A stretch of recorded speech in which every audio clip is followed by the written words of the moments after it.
sekalian, nama saya Sri Andika Bonita. Saya mahasiswi aktif semester 6 program studi akuntansi Universitas Bendung Mulia. Di dalam video kali ini, saya akan menjelaskan tentang sistem pengendalian manajemen, khususnya pada chapter 3, yang berisi action control, personal control, dan cultural control. Di dalam bab sebelumnya, sudah dijelaskan mengenai 3 masalah pengendalian, dan sudah dijelaskan juga result control. Dan saya akan menjelaskan lebih rinci tentang action control, personal control, dan cultural control. Nah, saya akan membahas di bab sebelumnya mengenai 3 masalah pengendalian. Yang pertama ada lack of direction, yaitu kurangnya arahan. Yang kedua ada lack of motivation, kurangnya motivasi. Dan yang ketiga adanya personal limitation, yaitu keterbatasan personal. Kemudian saya akan menjelaskan result control. Result control atau pengendalian hasil merupakan suatu pengendalian yang berorientasi pada hasil akhir yang diinginkan atau yang ingin dicapai oleh suatu perusahaan. Nah, perilaku karyawan dikontrol dengan cara memberikan reward bagi karyawan yang melakukan tugasnya dengan baik dan diberikan sanksi bagi yang tidak dapat mencapai hasil yang diharapkan oleh perusahaan. Nah, result control ini dapat ditempuh melalui 4 tahap. Yang pertama, mendefinisikan hal yang ingin dicapai. Yang kedua, menentukan cara pengukuran terhadap hasil yang telah dicapai. Yang ketiga, menentukan target yang ingin dicapai oleh suatu perusahaan. Dan yang keempat, memberikan reward atau hukuman bagi yang melanggar. Kemudian saya akan menjelaskan apa saja yang termasuk ke dalam chapter 3. Yang pertama ada action control atau pengendalian tindakan. Pengendalian tindakan merupakan suatu pengendalian yang berorientasi pada perilaku yang dilakukan oleh seseorang. Pengendalian tersebut ditujukan untuk memastikan bahwa anggota organisasi telah melakukan tindakan atau tidak melakukan tindakan yang memberikan keuntungan atau kerugian pada organisasi. Nah, action control ini dibagi menjadi 4. Yang pertama ada behavioral constraint, yaitu batasan perilaku. Dalam batasan perilaku dibagi menjadi 2 lagi. Yang pertama ada fisikal, yang kedua ada administratif. Fisikal berarti membatasi akses secara fisik, seperti membuat kata sandi, membuat kunci, CCTV, dan pembatasan akses ke area yang menyimpan persediaan berharga dan informasi yang sensitif. Yang kedua ada administratif. Administratif berarti memberikan batasan secara fungsi administratifnya. Nah, bentuk dari administratif yaitu pemisahan tugas. Pemisahan tugas menyangkut pembagian pekerjaan untuk menyelesaikan tugas penting tertentu kepada beberapa pegawai sehingga tugas tersebut tidak mungkin untuk diselesaikan oleh satu orang saja. Yang kedua ada pre-action review atau tinjauan pratindakan, yaitu pengendalian yang dilakukan dengan cara melakukan pemeriksaan terhadap rencana kegiatan.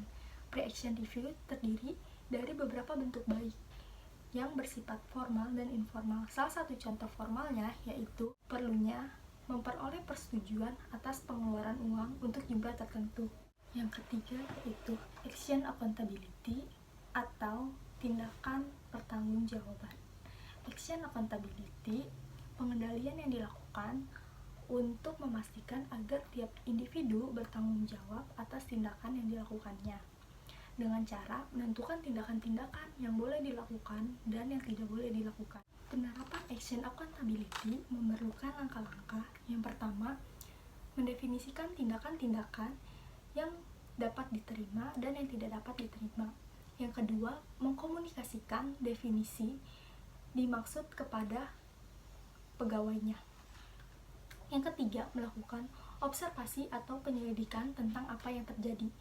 Yang keempat, memberikan penghargaan untuk tindakan-tindakan yang baik atau menjatuhkan hukuman kepada mereka yang melakukan penyimpangan. Secara umum, action accountability akan sangat efektif apabila tindakan-tindakan yang diinginkan dikomunikasikan dengan baik. Namun, pada kenyataannya, hal tersebut tidaklah cukup.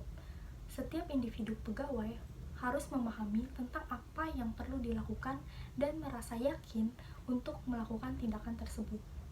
Sehingga tindakan-tindakan individual tersebut akan diperhatikan serta dihargai atau dihukum dengan cara yang berarti.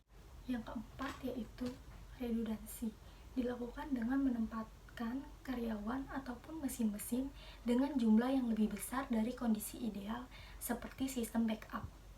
Hal ini dianggap sebagai pengendalian, sebab bentuk pengendalian ini dapat meningkatkan kemungkinan bahwa tugas diselesaikan secara memuaskan.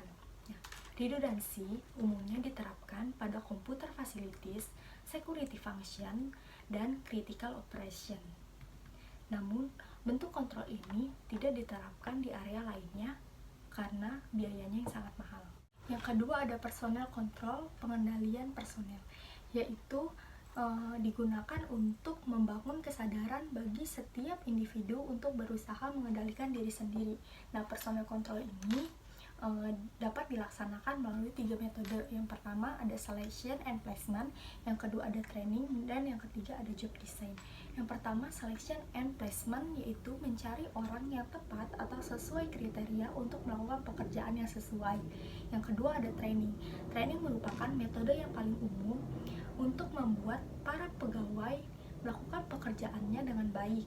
Nah, karena training menyediakan berbagai informasi yang bermanfaat mengenai hasil dan tindakan yang diharapkan, serta bagaimana tugas yang dibebankan dapat dilakukan sebaik-baiknya. Nah, selain itu, training juga dapat memberikan pengaruh positif kepada para pegawai agar termotivasi.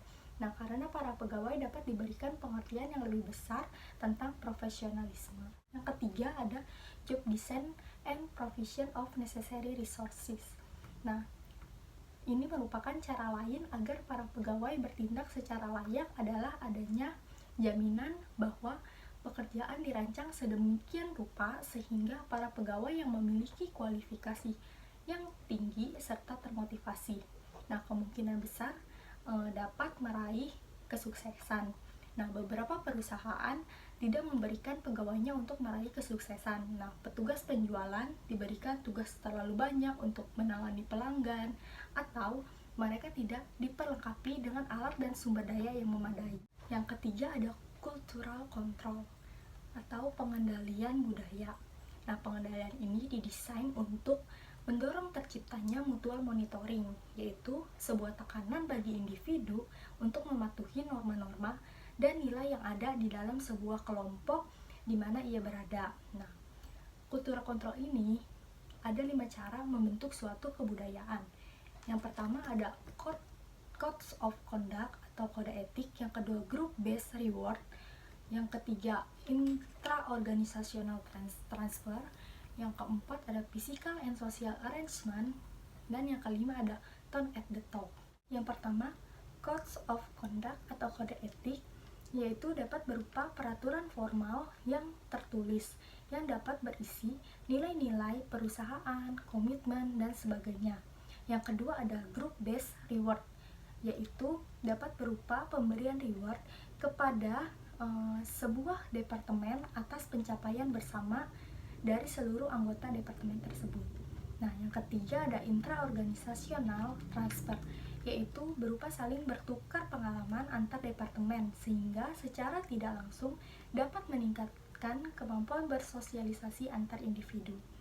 Nah, yang keempat ada physical and social arrangement, yaitu dapat berupa penataan ruang atau desain gedung yang disesuaikan dengan kebudayaan tertentu, tata cara berpakaian saat bekerja, serta tata cara percakapan. Nah, yang terakhir ada tone at the top. Nah, bawahan akan melihat dan meniru apa yang dilakukan oleh atasannya. Sehingga apabila atasan menginginkan bawahan melakukan hal yang baik, ia pun harus melakukan dan memberikan contoh yang baik. Berikutnya saya akan menjelaskan tentang prevention dan detection.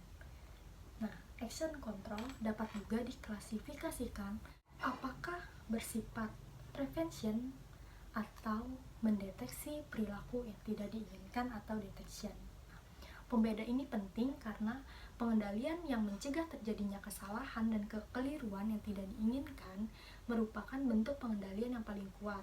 Sebab biaya sebagai akibat dari perilaku yang tidak diinginkan tidak terjadi.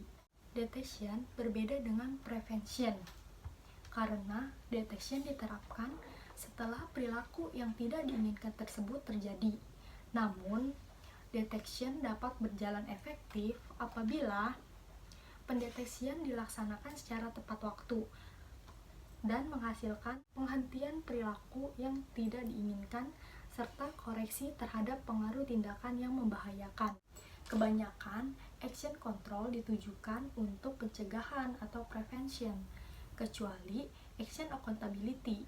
Walaupun action accountability dirancang untuk memotivasi para pegawai agar berperilaku baik, tidak dapat dibuktikan apakah tindakan-tindakan yang baik tersebut telah dilakukan sampai pembuktian atas tindakan tersebut dikumpulkan.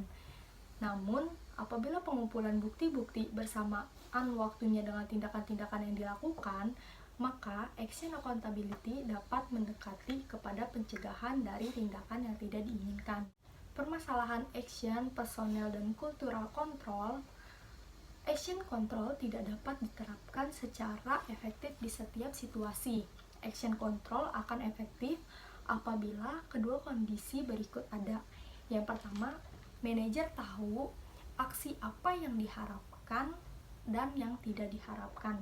Yang kedua, manajer mampu untuk memastikan bahwa aksi yang diharapkan akan terjadi dan aksi yang tidak diharapkan tidak akan terjadi. Sekian pembahasan saya mengenai action control, personal control, dan cultural control pada chapter 3. Terima kasih.